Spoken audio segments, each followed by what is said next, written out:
Hello and welcome to this episode of Community Connections. I am your host, Anna Orr, and this is airing right here on OROMIA11.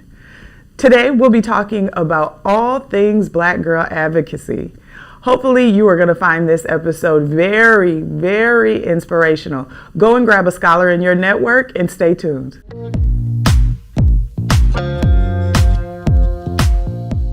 I'm so excited to have you join me today on this episode of Community Connection. Shamaria, can you please introduce yourself to viewers and talk to us a little bit about your role with Black Girl Advocate? Yes, so my name is Shamaria Jordan. I'm the founder of Black Girl Advocate, head creative, I like to say myself, and basically I just do everything behind the scenes for BGA and some mentoring too for the girls. But probably 90% of my time is spent like planning stuff for the girls to do versus spending time with the girls. So yeah, it's a great time. Talk to me about the work of Black Girl Advocate for those that may not be familiar with the program. Yes, so Black Girl Advocate originally started out as like an apparel company with just like sweatshirts, t-shirts, things like that. And I started it because I just seen like a lack of support for Black girls in the Twin Cities. And originally there was no mentorship program.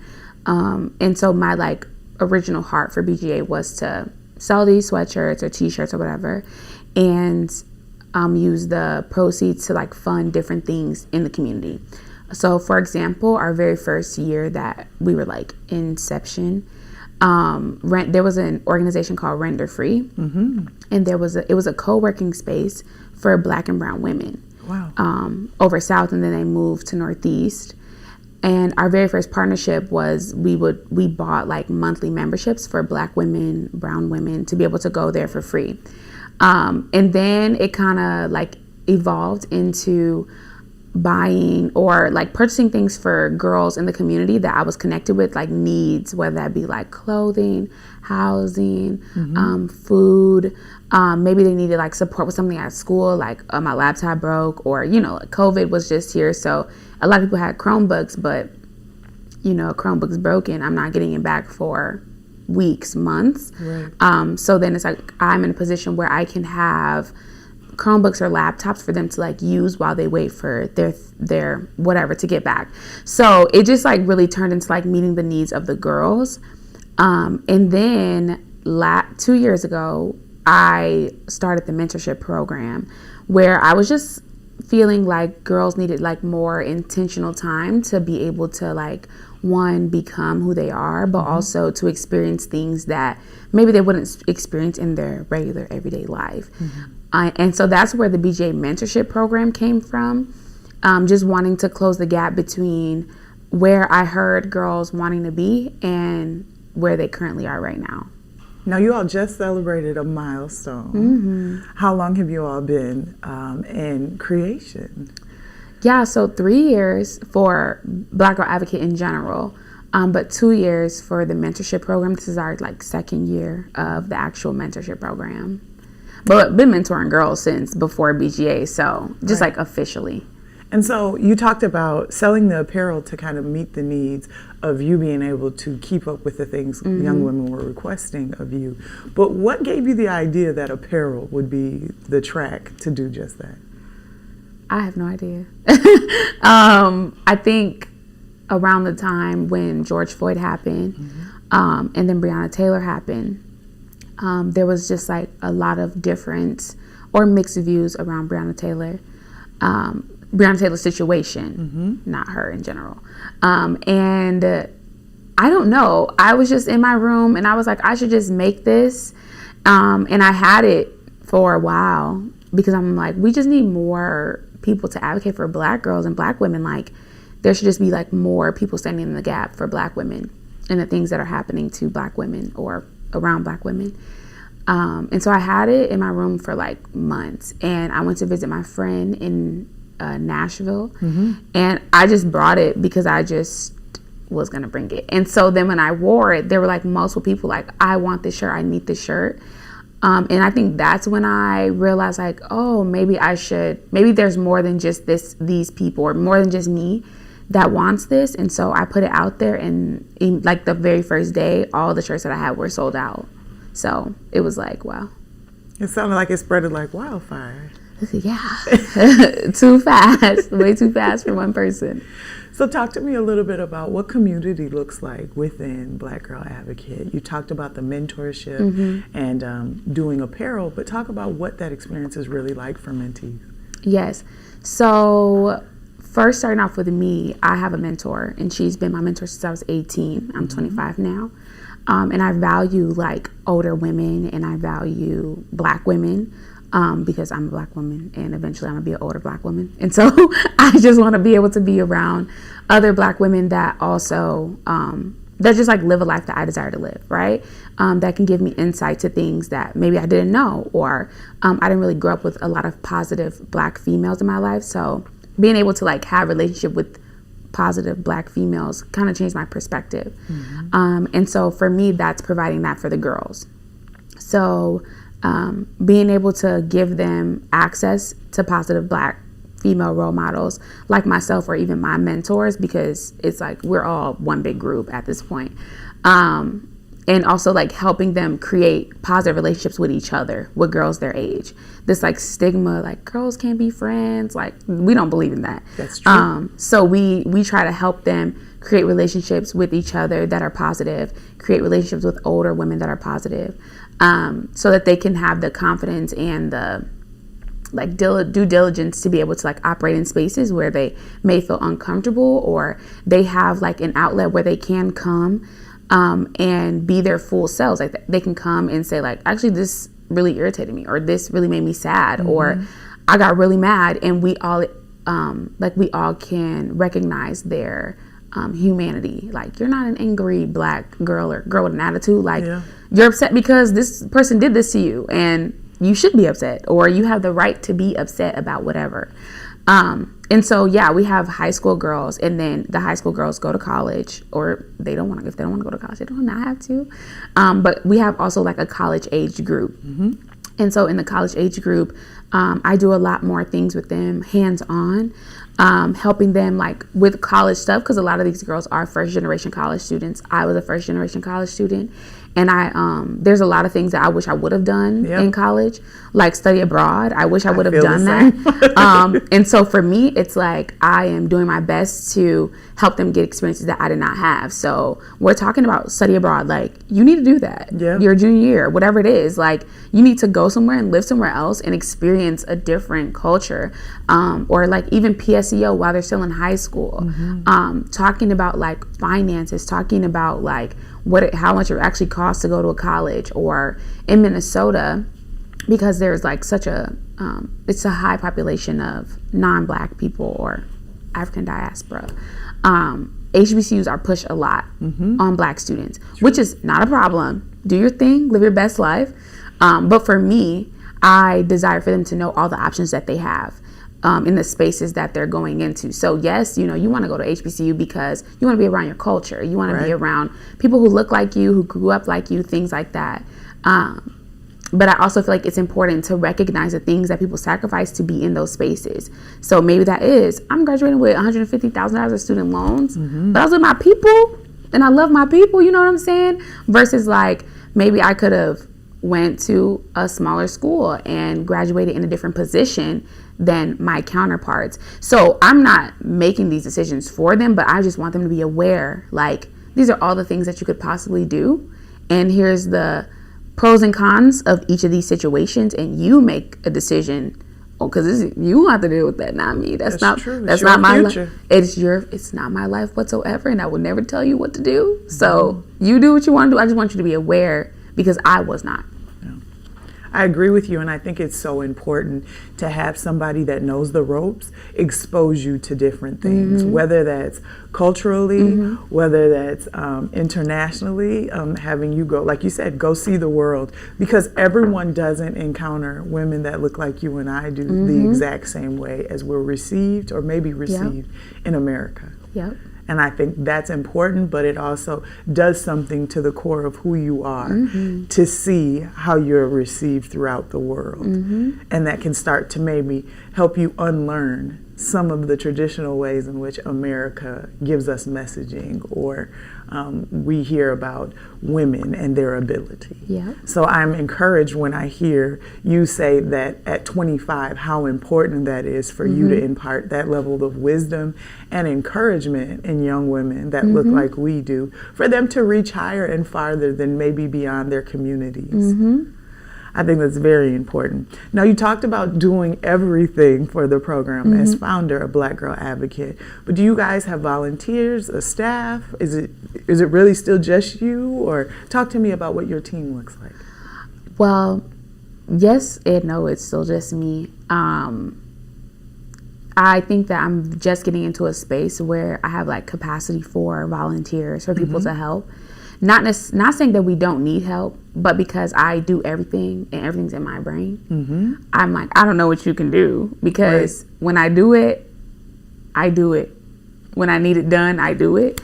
I'm not like, oh, I can, in the future, I'm gonna need these things. Like, I just be going with the flow.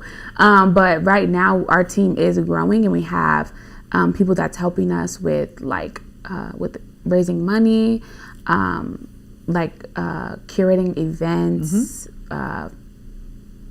helping with programming, helping with planning a college tour, helping like secure things for the college tour, because that's like a really big thing that we do. Can you talk a little more in depth about that? I did look at that on the website, and it sounded like such a cool experience. Yeah, so our college tour is like the coup de grace. Is that the word? Yeah, I think it is. It's like the meat of what we do. Outside of relationships, 110% in doing life with the girls, the college tour is like number 2. Yeah. And so we take a college tour to a city. We go to one city, so it's not like multi-city college tour. And we visit HBCUs and non-HBCUs within that city. And I think what makes our college tour very different than all other college tours is that we really focus on the Black female experience at both spaces. We really focus on like meeting Black women at whatever college that we're at, and really getting to talk to them about their actual experience at that specific college. And I always tell my girls, this college doesn't have to be for you, but knowing what type of space you want to be in. So if we're at a huge school like University of Houston we went to last year, we had a conversation of maybe you don't want to come to University of Houston exactly, but you're here and you're like, I would love to be at a state school. I would love to be at a big school with a lot of people and I can meet somebody new every day. Or 2 years ago when we went to American Baptist, where it's a very small school, 300, maybe 400 students. And you're like, I actually like this feel of like, I know everybody here. I can come and talk to the president if I want to. I got the financial aid counselor's number. She's right downstairs. Like those type of things matter when you're leaving home. And so I want to expose them to those things. But then also outside of that, outside of our college tour, it's a cultural tour as well. So we're spending a lot of time in the city, going to different Black-owned restaurants, meeting the owners. And this is all like, I just be emailing people and they'd be like, sure, yeah. Or even meeting like other Black women who are doing different like entrepreneurial like ventures in the city. And the good thing about it, I tell the girls all the time, I'm doing like these cities that we're going to, I've never been to either. So I'm experiencing this the first time with you, and I'm meeting these people the first time with you as well. Like I don't know any of them. And just like sharing the vision of what I have, and they're like, of course, we want to do this. And it just shows me that like universally Black women know like we need each other, you know? And so I think like the BGA college tour really like stands out from other college tours because of that reason, because we really focus on the Black female experience. And I think the first year we went to Nashville, which has a lot of HBCUs, but also a lot of like non-HBCUs as well. And we got to meet a woman, her name was Dawn, and she actually went to Vanderbilt, which is like a very big, prestigious, well-known school, exactly. And we were just talking to her about like her experience, you know, like she's in a city where there's a lot of other HBCUs she could have went to. She could have went to Tennessee State. Like there's so many options she could have chose. And she talked to us about her decision making and actually wanted to go to Spelman, and that was like her number one school. But Vanderbilt gave her a full ride scholarship, like everything paid for.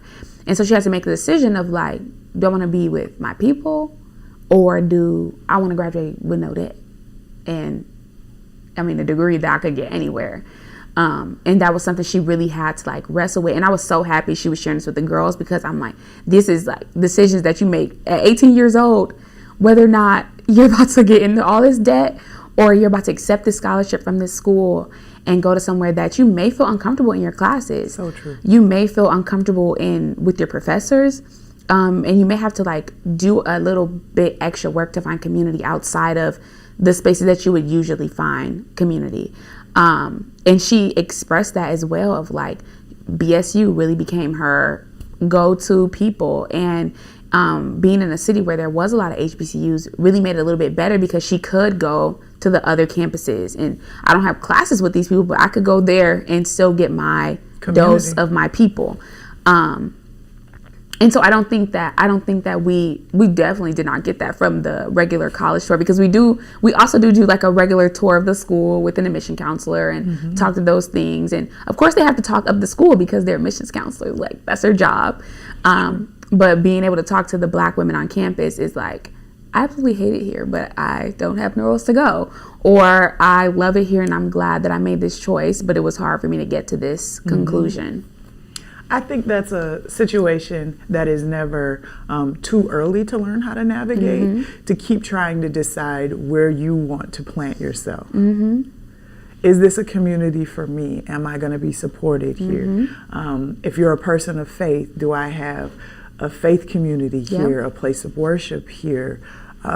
Is there someone here that knows my hair that can help me with that? Am I moving somewhere and putting myself maybe more in a desert versus in a community space or things like that? It's always going to be a decision that you will continuously have to make. And I don't think it's a bad time to learn that early on, so that if and when you have to start making those jumps or those pivots in your life, in your career, in your family, whatever it is, you know what feels best for you. Because I feel like nobody, a school, a counselor, a mentor, nobody can tell you what the perfect fit is going to be for you unless you go out and explore that. So when I heard you talking about the college tours and the focus, it being on Black women and that experience, I had never heard of that prior to this trip. And so I was excited for you to be able to talk about that, because I know how relevant that is.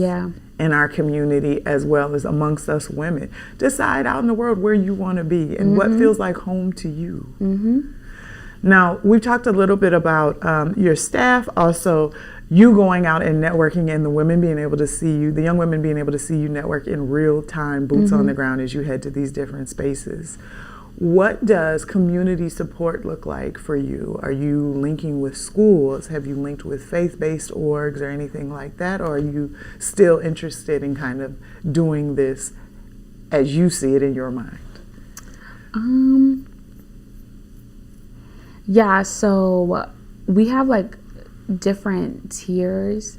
So when we do like groups with Black Girl Advocate in middle schools, we like actually go to the school. So we'll have like a group of girls at the school versus like our high school is citywide, Twin Cities wide. So any girl in high school throughout the Twin Cities can join the program. Because it's just a very flexible thing, and we want to be able to connect with girls from all over the Twin Cities. I don't know if that answers the question. I think it does. You're saying that you guys are supported by some of the middle schools as well as the high schools, the public high schools across the state. Okay. I think that's wonderful. Share with me a little bit about your personal connection to this work, Shamaria, and how you've benefited from either being mentored or mentoring yourself. So I got my first mentor when I was 18, going to college. And she really just helped me. She really just supported me, helped me think through things, gave me a different perspective. I think that's what I really loved about her. But she also gave me opportunities. And I'm just like a person that like wants to learn. I want to get better. And so like whatever she told me to do, I was like, okay, like I'm gonna do it. Even if I don't really completely understand why I'm doing it, I know that I don't know everything. So I'm just gonna do it. And everything that she's ever told me to do has just helped me in my character and who I desire to be and like who I am right now. And that just really like fed into my spirit and my soul. And growing up, I didn't have anybody that looked like me, that helped me, or that could like guide me in the ways that my mentor did. And so for me, I just wanted to provide what was given to me for them. I just wanted to be what she was for me for them, because I always would think like, what if I would have met her when I was in high school? How different would my life be right now if I would have had the opportunity to like talk to her and build a relationship with her while I was 14 or 15. And so that was me trying to like close the gap more for girls that are younger, that are 14, that are 15, where it is a moldable age, and you can get like a lot more experience or a lot more things done or out of the way, you know? Now, for people that are interested in joining Black Girl Advocate, you've already told us one of the metrics. You have to be a part of one of the high schools in our state if you are interested in becoming a part of that program. And then the middle school, it's any middle school, correct? Yes. Okay. Outside of that, is there any other specialty information that people need to know if they have somebody either in their life or somebody that they would like to recommend to the program? How would they go about doing that?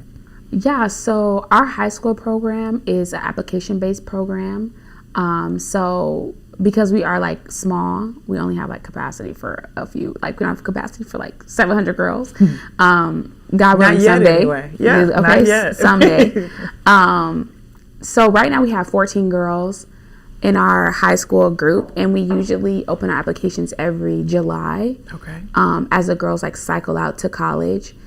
Majority of the girls stay in the program during college. So like the high school girls are paired with a college girl as like their kind of like buffer mentor to me, you know, like a little buffer. Yeah. But for middle schools specifically, we prefer to do like a group at the school. So like if a school would want BGA to do a group, they would just reach out to me to do a group at the specific school. But as far as high schoolers, you would have to wait until the application opened in July, because we do like a year program, and we want to be consistent with the girls that are in those spaces, because we are building relationship and being vulnerable, and we want to like keep that sacred for those girls. And I think that's a perfect amount of time to kind of start fostering sisterhood, so that, like you said, some of the connections start to stick without having someone feel like they're being abandoned during such a big transition in their own life. I think that's essential. Now, talk to me about what is your hope for women, young women, when they leave the program? What do you want them to take with them? So my hope is for them to never leave the program. And so far, I'm doing a great job. So I have one girl, she's about to graduate college and go to law school, I think, here in Minnesota. And I've known her since she was a junior in high school. So before BJ was even created, this was a girl that I was mentoring. And then another girl, she was a sophomore, and she's a junior in college now. I have 2 freshmen in college.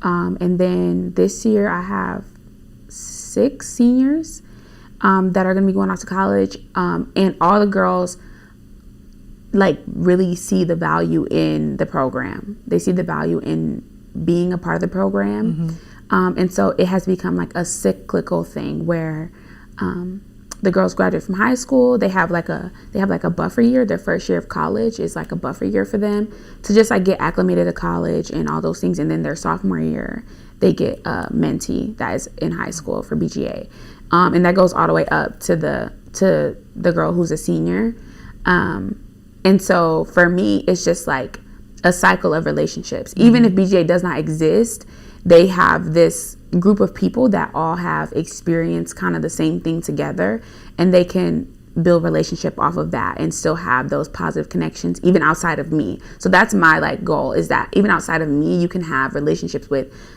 your peers, relationship with somebody that is older than you, or even older than me. Like they connect with my mentors as well, because I invite my mentors everywhere, like with them.